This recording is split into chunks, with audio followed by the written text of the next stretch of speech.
Hi friends, బాగున్నారు అందరూ.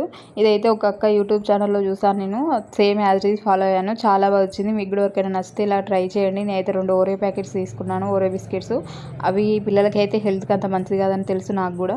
But బయట ఐస్ క్రీమ్ల కంటే ఇలా మనం ఇంట్లోనే చేసి ఇవ్వడం బెటర్ కదా అనిపించింది నాకు. ఒకసారి అయితే ట్రై చేద్దామని చూసి తీసుకొచ్చాను. చూడండి, బిస్కెట్ ప్యాకెట్స్ని అయితే నలగొట్టేసి లో అయితే పెట్టేసుకున్నాను. తర్వాత ప్యాకెట్స్లలో పాలు ఫిల్ చేసుకున్నానండి. పాలు ఫిల్ చేసుకొని స్పూన్స్ పెట్టాను, ఎందుకంటే నా దగ్గర ఐస్ క్రీమ్ పుల్లలు లేవండి. అందుకే స్పూన్స్ పెట్టాను. అదైతే ఇంకా బెటరే కదా, అందుకని.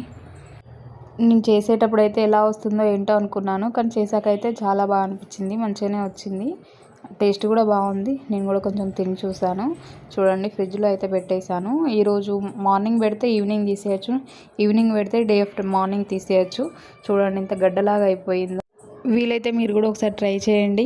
బాగా వస్తే నాకు కామెంట్ చేయండి. ప్రస్తుతానికైతే నా వీడియో లైక్ చేయండి, షేర్ చేయండి, కామెంట్ చేయండి.